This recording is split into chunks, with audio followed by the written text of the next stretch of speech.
Të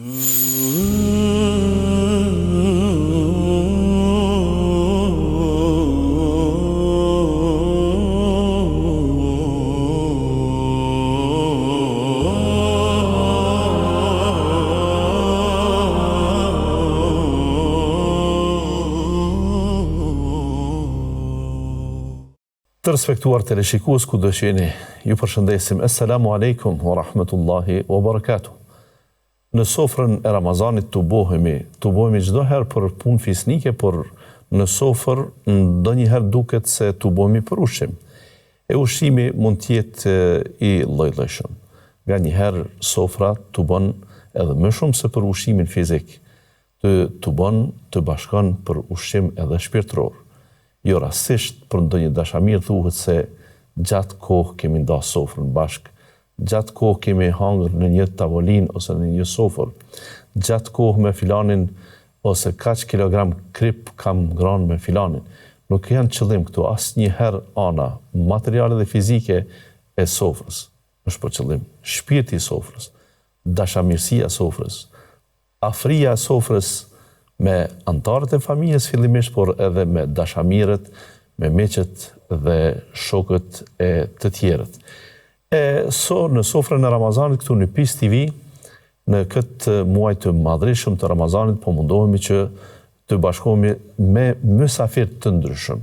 Mysafir me hoxhallar, të cilët na vinë nga vende të ndryshme, besa edhe nga troje të ndryshme të botës shqiptare. Botë e vogël që jemi, me këtë popull që kemi, por të ndarë në disa vende. E kemi një pjesë të Kosovës që ndonjëherë nuk dëshirojmë ta quajmë ndryshe pos Kosovë, e i themi Kosova lindore, ose ajo në vitin 2000 me theks veçantë mori një emër tjetër, Lugina e Preshevës. Për të qenë pra një pjesë, një distrikt i shqiptarëve i cili gjeografikisht është në Republikën e Serbisë, ndërkaq shpirtërisht, moralisht janë të lidhur dhe të pandarë me pjesën tjetër të vëllezërve të tyre në Kosovë. Atëherë nga Lugina Preshevës sonte kemi një hoxh që njihet shumë për thirrjen, për aktivitetin, për punën e tij të bujshme në fushën e davetit. Tashmë ka sa vite, besa ka kalu mbi 2 dekada që është në fushën e thirrjes në Luginën e Preshevës, por edhe më gjerë. Po e themi edhe më gjerë sepse njihet po ashtu shumë edhe për përdorimin e teknologjisë, rrjedhimisht nga të parët që ka ditë të përdor jo vetëm kompjuterin dhe laptopin, por çdo aplikacion dhe program, edhe kur është bërë bota e internetit edhe bota e përhapjes së fjalës së Allahut në mediume dhe në podiume të ndryshme të kësaj bote virtuale. Me video të ndryshme, me parafrime të ndryshme, i njohur ndër shqiptarët Hoxha Ulvi Feyzullahu. Mirë se erdhët në sofrën e Ramazanit. Mirë se ju gjetëm. Allahu ju nderoft, Allahu ju shpërbleft që na keni bërë pjesë të kësaj sofre të madhe. Allahu ju shtoft bereqetin e ju arshmi çdo herë në këtë sofër për me ushqy shpirtin tonë. Faleminderit shumë ju që keni pranu të vini dhe të merrni rrugën prej atje. Ne në fakt mes jam edhe unë prej asaj pjese, nuk është akoma dallohemi shumë, bile prej fshatit nga jam unë dhe prej Bujanosit, Prishtinën të ndoshta ki edhe më afër. Por megjithatë për shkak të ekzistimit të kufive, sikur na duket që ju kaloni një kilometrazh më të madh ose keni mundim më shumë. Si e kaloni në Luginë? Bismillah, walhamdulillah, wassalatu wassalamu ala rasulillah. Ka deshtë Allahu Azze ve Gjell që kështu t'jemi ajo vija e fundit e shqiptarisë, por çdo herë jemi pjesë e sofrave ku marrim pjesë dhe ka dashur Allahu Azze ve Gjell na ka begatu dhe kështu që nëpërmjet kësaj sofre të PIS TV-s këtu për Ramazan mund edhe ta shpalosim apo ti ndjenjë dhe përshtypjet tona se si ne po e kalojmë atje. Ka dashur Allahu Azze ve Gjell aktivitetet dhe angazhimet, xhamit, çdo vendbanim në Lugin të Preshevës, fshatrat jo vetëm se një xhami, po 2 apo 3 apo edhe 3 xhamia janë në përfshatra, po të gjitha janë ato funksionale. 5 kohë namaz falen, kështu që kjo na gëzon sepse ezani aty ku thirret 5 herë në ditë, aty ka bereqet, ka begati dhe ka lumturi dhe shpirti jon pasurohet dhe kënaqet kur dëgjohet ezani, kur dëgjohet fjala e Allahut dhe kur ne kënaqemi dhe prezantojmë nëpër xhami. Ajo që neve na bën krenar dhe që ta falenderojmë Allahun Azze ve Gjell një formë prej formave është që ne po e jetojmë Islamin, po mundohemi dhe po angazhohemi dhe po përpiqemi që të punojmë dhe Islamin ta përcjellim gjenerat pas gjenerat ashtu siç kanë vepruar të parë tanë. Përgjithsisht falenderojmë Allahun Azze ve Gjell që besimi, imani është prezent dhe ka hajër dhe ka të mira. Inshallah don Allahu Azze ve Gjell që do të bëhet edhe më mirë tutje. Inshallah. Hoxhulve, ju si pjesë, pra thëmë, botës shqiptare, njiheni për një fetari më të avancuar. Përgjithësisht bilet paktën me pjesë të Kosovës, edhe ne së bashku si Anam Arab, pra përgjithësi mund të jemi duke më fetar, por te ju fetaria thellohet më shumë akoma. Si është gjendja tash? Aty ka vazhdimisht shumë xhami, shumë hoxhallar. Po gjendja përgjithsisht në shqiptari, por edhe te ne ndoshta pak edhe më theksume ka bot vetën lëvizja, migrimi. Lugina e Preshevës, numri i besimtarve ka lëviz duke ecë për angazhime tjera, për pune tjera në Perëndim. Kështu që ka ra numri i njerëzve, i qytetarve, por përsëri xhamit funksionojnë, 5 kohë namaz falen nëpër xhami, gjitha xhamit janë të hapuna. Në anën tjetër, po falenderojmë Allahun Azze ve Gjell që mbi 24 vite, 5 vite, mësimi fetar, landa fetare është prezente nëpër shkollat publike. Kjo është shumë e domosdoshme në fakt. Elhamdulillah. Nga klasa e parë fillon mësimi i shahadetit dhe me përfundimin e klasës 8, faktikisht nxënës dhe nxënësit marrin dijet e nevojshme mbi Islamin, mbi imanin dhe mbi ihsanin, pra kushtet e imanit, kushtet e Islamit gjerësisht, me përfundimin e klasës 8 aftësohen dhe janë gati për me i praktiku me dije rregullat e Islamit. Këtu në këtë drejtim, hoxh, vetëm landa fetare atje megjithëse është fakultative, nuk është obligative. Është e vërtet që landa fetare është fakultative, por kur përcaktohet nxënësi që nga klasa e parë për landën fetare, pastaj atë e përcjell deri në klasën e 8. E qartë, por mund të mos përcaktohen. Kanë edhe edukatën qytetare, më duket si alternativë tjetër. Është e vërtet që edhe edukatën qytetare kanë si alternativë, por dominon landa fetare, dominon. Ka tek tuk. E kanë zgjedhur më tepër landën fetare.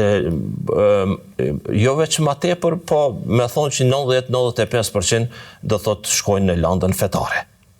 Kjo do të ishte një shembull shumë ideal për mbar tërës shqiptare, ku lënda fetare mësohet që të kuptohet shumë qartë dhe thjesht. Po thoni se më shumë se 2 dekada, pra, shifen eventualisht damet që ata friksohen se mund t'i sjell lënda fetare, dhe ja ku janë rezultatet, ja ku janë vëllezërit tanë, ja ku është Lugina e Preshevës, e që të vijen ndoshta jo shumë e lehtë të mendohet që dikun të ketë demokraci më shumë se diku tjetër. Po, elhamdulillah, është një model i mirë, se nxënësit kalojnë nëpër klasë dhe aftësohen, përgatiten, landa fetare t'jep drejtim.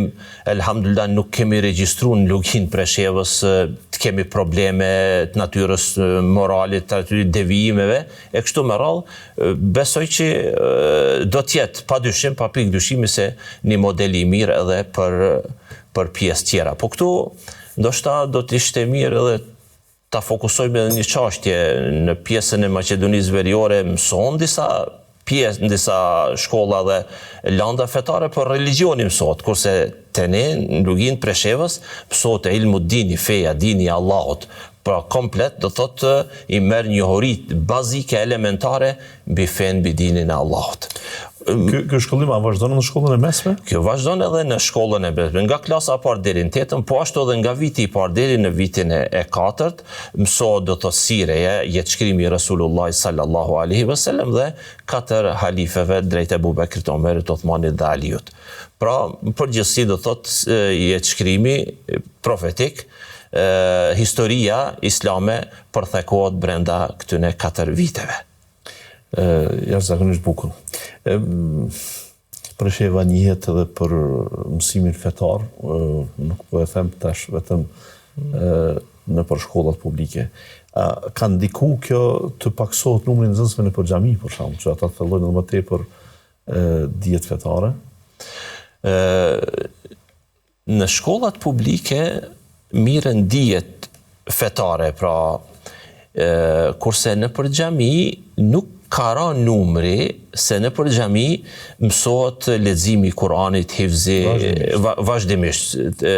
Ana tradita do thotë ka bëhet vetëm që vazhdimisht me u mësu. Bilem kujtoj hoxhallarët e vjetër, po edhe babën përmend se kur i është lëshu vendimi me kry detyrën e imamit, që është shuj dekret, është një pikë prezente ka qenë shënim aty, se ai imam i cili nuk mëson mësim besimin në xhami, atëri mirët edhe vendimi i mirët dekreti. Pra kjo tradicionalisht është përcjell dhe kjo as pak nuk ka mungu apo nuk ka ra numri i nxënësve në për xhami, edhe pse ka fillu mësimi i landës fetare në për shkollat publike. Sa bukur kjo dhe sa jeshi edhe për xhamin. Ju e thëni që imamët kanë mund të ndëshkohen, po të mos e kryenin detyrën, po të mos e kryenin. Por megjithatë imami mund të arsyetohet, sikur që kemi plot raste në Kosovë, që nuk po vinë nxënësat, me zor smujmë i pru. Bëjmë nxënësat, unë po të mësoj. Kjo i bie se nuk bën të largohet asesi merita e prindërve, që përmenda se ka një fetarim të avancuar. Pa dyshim imami i cili ka shpreh interesim për mësim besim, nuk ka mungu edhe interesimi i nxënësve, i prindërve në veçanti.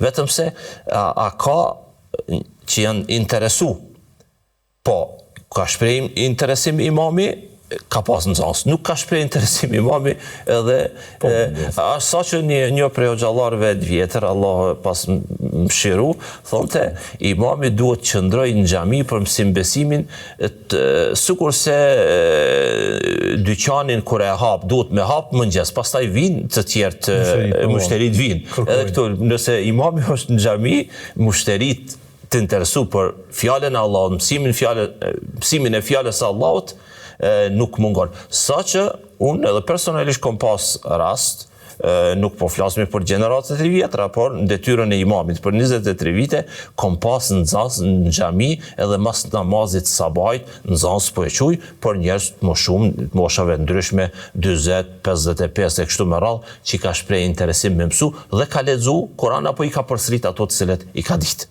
Mashallah. Kur përmend edhe babën që e keni gjallë më lashin asim, Allahu e ruajt. Si është më shëndet, agjeron? Elhamdulillah, mirë është, agjeron, ka një program të veçantë edhe leximit të Kuranit, fjalës Allahut azza wa jall, kështu që është ende vital për këto edhe po e falenderon Allahun azza wa jall për këtë mundësi. Mashallah.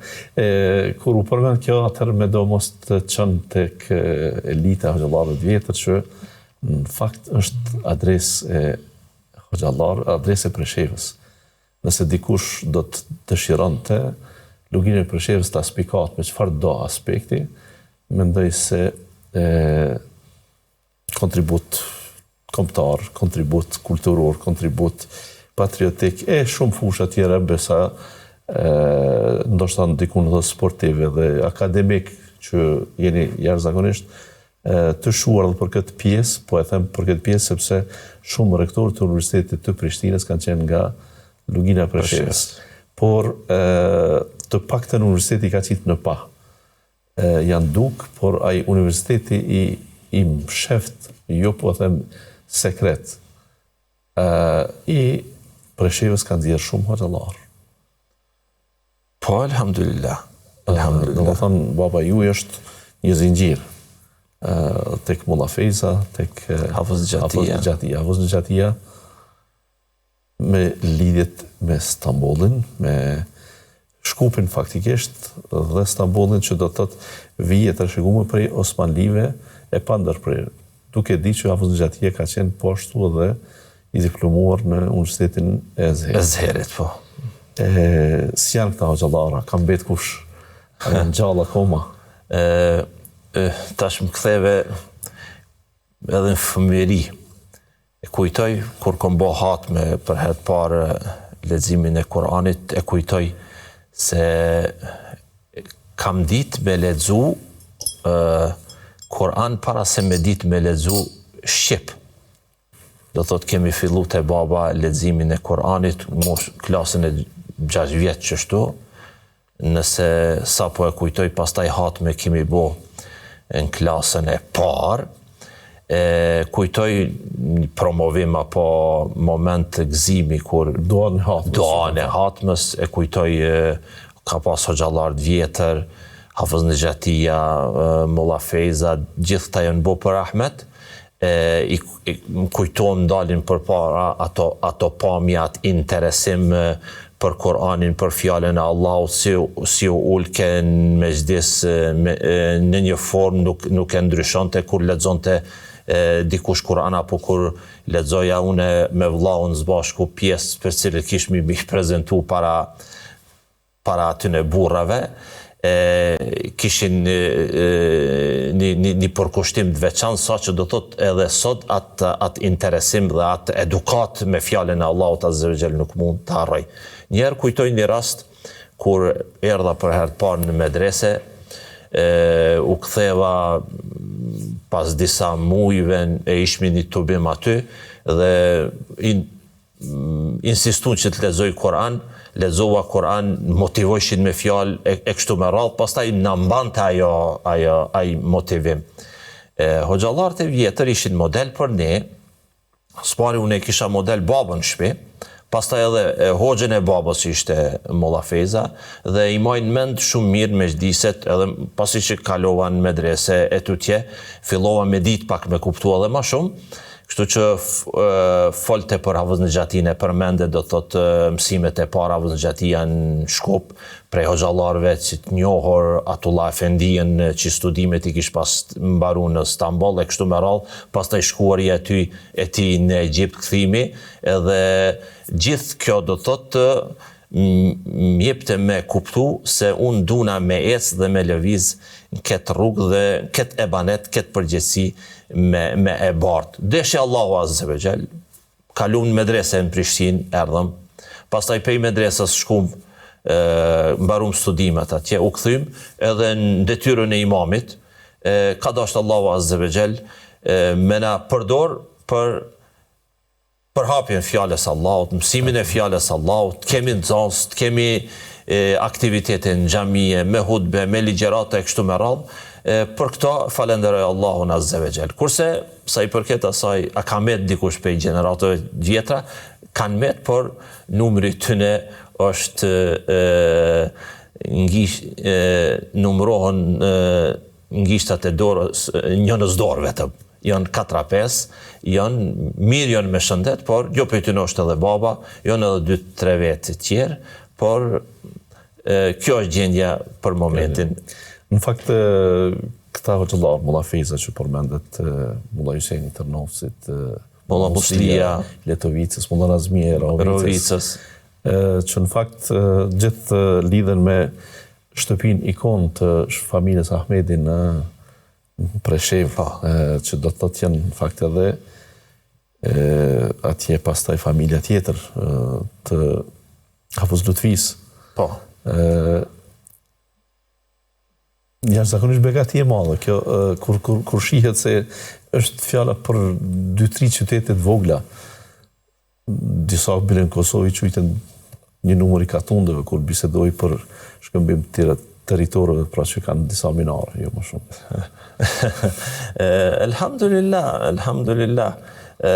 Kujtoj disa hafiza, është një prej aty edhe Hafuz Nejatiu, i cili një prej hafizlarëve të dallum të veçum të Gjerajve, kanë hoxhallar tjerë të cilët do thotë kanë ardhe, po shprehna ma thjesht e kemi bu i darë edhe disa vise jo në Kosovë për Mukabele, për Imam Ramazani, jo në Maqedoni, kështu që kjo gjithë t'jep me kuptu që ne duhet t'i kujtojmë këta, të bojmë dua për këta, përmende familjen e Hafuz Nejatiut, pastaj Hafuz Lutfijës që Hafuz Zynio, pastaj Hafuz Avnio ende, është Doktor Adnani, Allah më shiroft, i cili medresën Prishtinë, fakultetin, masterin, doktoratën në Zher, kështu që ishte edhe një kohë detyrën e imamit, jashtëzakonisht ka dhënë një kontribut dallum dhe të veçantë në Preshev e Magjer.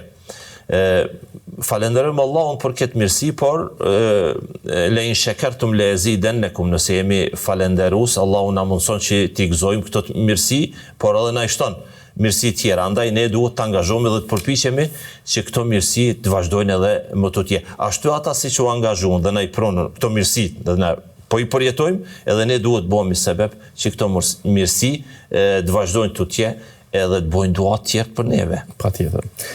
Unë ju në fakt në përgjithësi komunitet është i vogël ose jeni minoritet në Republikën e Serbisë, megjithatë vështirësitë që mund t'i keni në çfarëdo fushë, nuk po duhet këtu të hyj në këto gjëra, por vret edhe tek elita politike.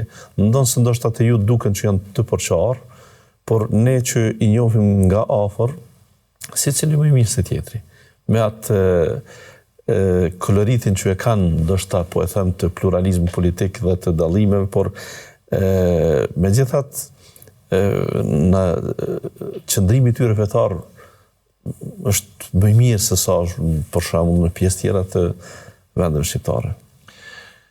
Në detyrën e imamit kemi pas bashkëpunim me momente, raste ku jemi përballë dhe jemi taku me kryetarët e partive politike, pastaj pata fatin kur shkum në detyrën e imamit në Bujanoc, u bon zgjedhjet e lira, pushtetin lokal e morën shqiptarët, PVD-ja atëherë ishte, kështu që kryetari i saj ka pas një bashkëpunim jashtëzakonisht mirë me institucionin e Bashkisë Islame, me xhamin tonë në Bujanoc.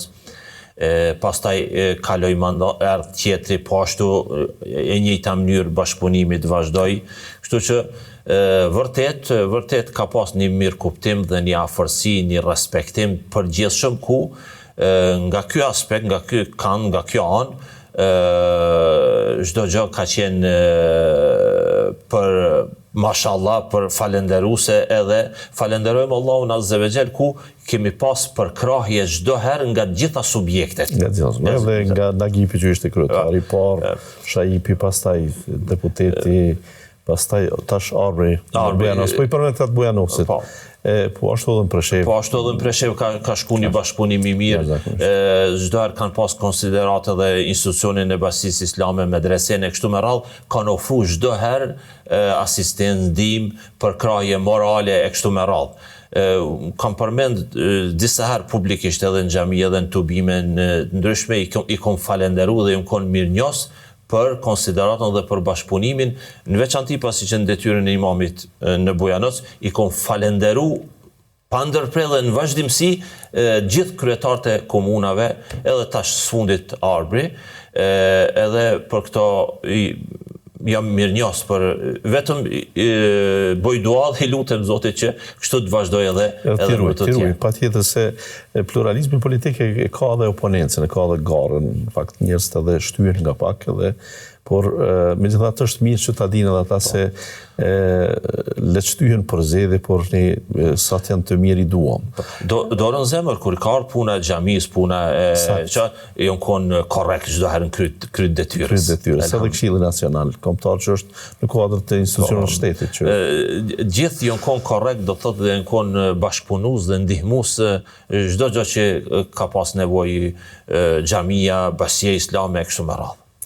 Hoxhëlvin, në fakt kur vim në Luginë të Preshevës, në vërtet ajo fryma e nostalgjisë që e kemi trashëguar edhe prej gjenerata të mëhershme, edhe vetë Ramazani ka një aromë shumë ndryshe atje, ndonë se tek ne tash ka hapje më tepër, ka zhvillim më shumë në kuptim edhe ndërtimit të infrastrukturës, të xhamive, pastaj edhe shtimi i xhamatit është në nivel të lartë, megjithatë ju mbeteni një zorë qorë që si botë shqiptar ju kemi borxh megjithatë. Biseda do të ishte shumë e këndshme që ta bëjmë edhe si intervistë për Luginë e Preshevës, pse jo, por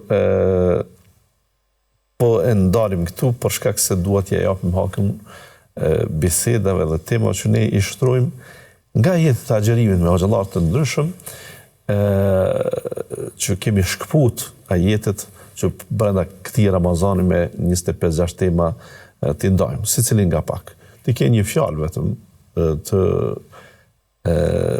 një pjesë të ajetit ose të një prej ajeteve të agjerimit në gjuhën shqipe kur na thonin a mund të jetë ndonjëherë fjala fjali në aspektin gramatikor, në fakt ke një fjali, felyastajibu li.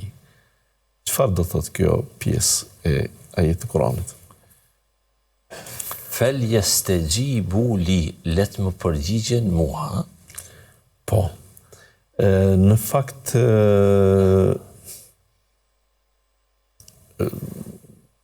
më parë këtë fillim të ajetit para dynete Hoxha Mirësim spikati për shembull aspektin wa idha sa'alaka ibadi anni fa inni qarib. Unë dalëm ati janë ndërprem që të mos shkoj tutje. Pastaj kishim Hoxha Shuaib që na foli për pjesën tjetër ujibu da'wata ad-da'i idha da'an. Edhe ata kanë bërë, nuk do të thotë që ju s'mund të kapeni edhe për këto pjesë, por felyastajibu li, nëse Zoti është afër dhe po kërkon që ose po tregon, unë i përgjigjem lutësit kur më lutet. Pse tash të vjen urdhri? Pse urdhër për t'ju lutë Zotit? Urdhri për t'ju lutë Zotit se kur felyastajibu li është pjesë e ajetit që e përmendem ma përpara për pjesën për cilën kanë folë edhe hoxhallar të nderuam. Kjo është ajeti 186 surës Bekare. Felyastajibu li, pasi që Allahu thot, unë jam afër dhe i përgjigjem lutësit, kur ai lutet, andaj le të më përgjigjen ata mua. Le të më besojnë ata mua. Se unë jam afër dhe nuk duhet të me dyshu as pak të robi besimtari, dhe pasi që unë ata kërkojnë prej meje diçka. Për derisa ata kërkojnë prej meje diçka, andaj unë po kërkoj prej besimtarve që le të më përgjigjen mua. Le të përgjigjen pra le të besojnë, le të jenë të bindur se unë jam afër dhe nuk kanë pikë dyshimi në këta. Andaj këto është një le të jenë ata të bindur se Allahu Azze ve Gjell, këta njeriu ka nevojë dhe ka varfri absolute për Allahun Azze ve Gjell, është i varur. Kurse Allahu Azze ve Gjell thot ju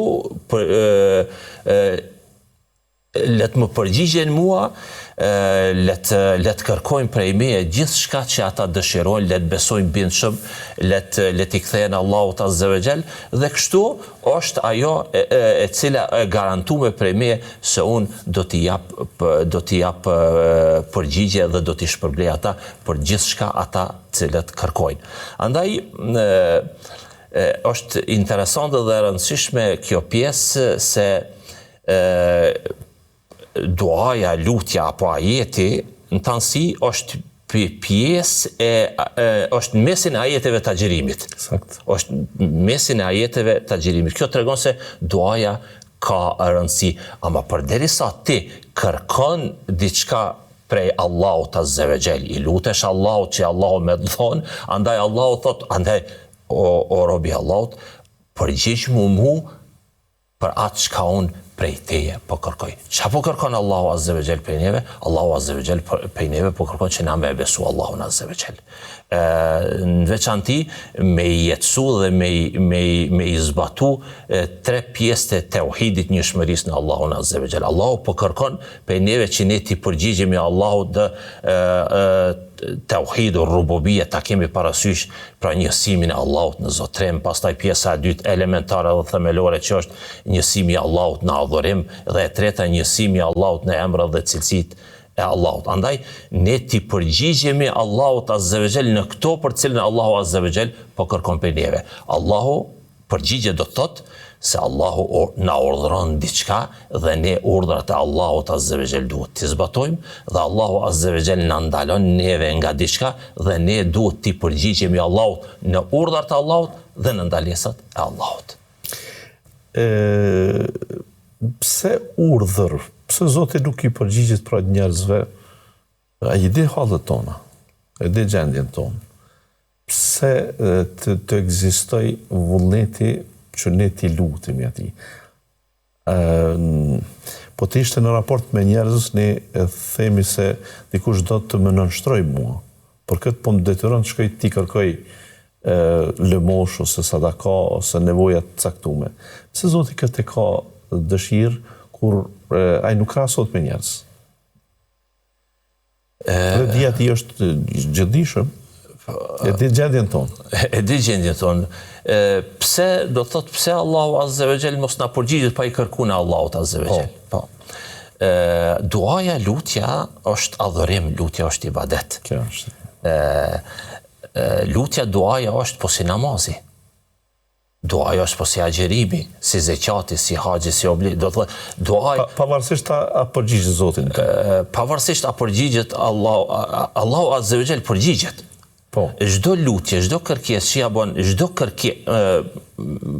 me formulu fjalin kështu, çdo lutje, çdo dua e sinqert, Allahu Azza wa Jall përgjigjet. Tamam. Çdo dua e sinqert përgjigjet. Por këtu kemi të bëjmë me diçka do të vim më të kjo mënyra se si përgjigjet, por do të thotë vetë lutja është ibadet. Vetë drejtimi I duarve, o Zot, pavarësisht pra nevojës time, pavarësisht dhe a më përgjigj Zotin në këtë apo diku tjetër, unë në këtë rast kam qenë në adhurim. I bie kështu? Po. Përderisa bën dua, I lutesh Allahut Azza wa Jall, kërkon diçka prej Allahut Azza wa Jall. Allahu mund të përgjigjet edhe pa I kërku, por Allahu don që ti me ndje përkushtim, përkushtim, me u lut Allahu për adhurim. Pasi që është adhurim, dua huwa al-ibade, si thot pejgamberi alayhi salatu wasalam, duaja është adhurim. Në adhurim ti dush me ndje kënaqësinë e ibadetit, adhurimit. Kështu që sikurse ke nevojë për diçka dhe mjeku thot sa herë që ti ke nevojë, kërko mu. Unë do t'jap udhëzime dhe këshillime. Jo që ka nevojë mjeku, por ne kemi nevojë. Edhe Allahu Azza wa Jall thot, përgjigjuni mua dhe ju në moment nevojat që I keni drejtomni te unë ju shqyrtoj dhe unë do t'ju përgjigjem juve, por ju duheni të më adhuroni dhe nëpërmjet duas, që duaja është adhurim, ne Zotin edhe duaja është thelbi I adhurimit. Duaja është thelbi I adhurimit, andaj ne trokasim derën e Allahut nëpërmjet duas dhe këtë duhet ta ndjejmë. Nëpërmjet duas ne nuk e informojmë Allahun Azza wa Jall. Se Allahu Azza wa Jall është El Alim, i din hallet dhe dertet tona. Po ashtu Allahu Azza wa Jall është edhe El Khabir, i mirënjohur për hallet dhe dertet tona. Por Allahu don që ne trokasim derën e tij, jo se ne ta informojmë Allahun, o Zot, ne i kemi këto halle dhe këto derte, por ne dojmë nëpërmjet duas me i thonë Allahut, o Allah, ja pra zemrën, unë ty po ta dorësoj. Pikërisht në këtë shembull që morre dhe kjo është që më bën përshtypje. Ne qëndrojmë në shalter, presim për të dorëzuar dokumente, për të dorëzuar një kërkesë, dhe kërkesa mund të pranohet, mund të mos pranohet. Ne konsiderojmë që kemi fituar atëherë kur janë përgjigjur pozitivisht në kërkesën tonë. Ndërkaq, nëse janë përgjigjur negativisht, na shkojnë mundi, lodhja, angazhimi, kopja, letra, koha, e tjera shkojnë poshtë sistemi. Pra nuk fituan gjë. Ndërkaq te Zoti kjo, kur thua se vetë lutja është adhurim, pra i bie se vetë kërkesa jote, vetë qëndrimi në shalter, ti ke arrit diçka. Edhe nëse nuk të është përgjigj në atë që ti ke kërku. Pra kjo i bie se vërtet matematika hynore në këtë drejtim është shumë ndryshe nga njerëzorja. Nëse mund me veçua edhe këtu diçka. Kur e thash fjalin se Allahu Azza wa Jall i për çdo lutje të sinqert i përgjigjet. Por nuk përgjigjet Allahu në lutjet tona na si çdojmë. Dhe na si kemi dëshirë, si kemi qef. Por Allahu Azza wa Jall lutjes kërkesës son i përgjigjet por në 2-3 forma. Hajde, e para, kërkon diçka pe Allahut, Allahut ta mundson. Kjo është e para. Qysh kem qef. Po, qysh kem qef. E dyta, Allahu Azza wa Jall ta largon një dam, nuk të përgjigj tu, po ta largon një dam që për ty është më e vlefshme ajo se sa atë që ti e ke kërku. Pra ty të bën që kjo më mirë se sa atë cilën ti e ke kërku. Dhe ti kërkon Zotit pasuri, ai nuk ta jep, por ti ndoshta je kon rrugës për të fituar ndonjë smundje. Dhe e pasuri me smundjen gjon nuk vjen. Nuk vjen, e vërtet. Do thotë Zoti ta largon tash smundjen. Ta largon një të keqe, ta largon një që ti përjeton mirë. Aty thu e ku më shkojnë pasuria që s'ma dha. Subhanallahu, po. Edhe e treta, Allahu Azza wa Jall as të parën as dytën dhe ta deponon për ditën e gjykimit. Sa që dietarët kanë veçuar dhe këto kanë thonë, njeriu kur do t'i shohë mirësitë dhe begatitë e mëdha në ditën e gjykimit për shkak duave që i ka bën në dynja, thot o Zot, sikur të mos ma kishe pranuar asnjë dua.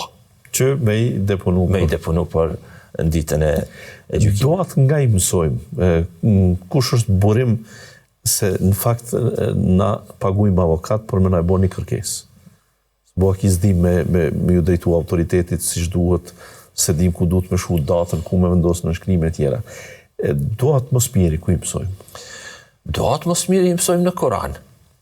A ka mjaftueshëm në Koran?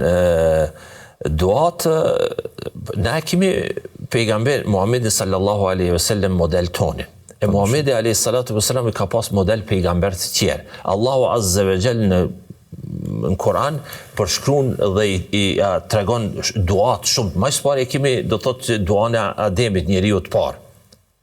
Do thotë kur i lutet Allahut Azza wa Jall, o Zoti kam bë padrejtësi vetvetes për shkak lëshimit që e ka bën në xhennet. E kemi duan e Ademit alayhis salam. Pastaj duat e pejgamberëve të tjerë. Por te duaja këtu në veçanti mund ta themi edhe një fjalë, apo themi kështu, falenderimin kush na mësoi? Allahu Azza wa Jall. Si mos ishte falenderimi, elhamdulillahi. Elhamdulillahi. Në fillim të Kur'anit, në fillim të surës Fatiha, ne nuk do të dinim ta falenderonim Allahun Azza wa Jall. Saqë Ibn al-Qayyim, njëri prej dietarëve, thotë kështu, sikur Allahu Azza wa Jall ta jep këtë dynjan dhe çka ka në ta, dhe ti ta kesh në dorë. Pastaj ti pas saj mi thon Allahut Azza wa Jall, elhamdulillah, të falenderoj Allah, o Allah për këtë mirësi.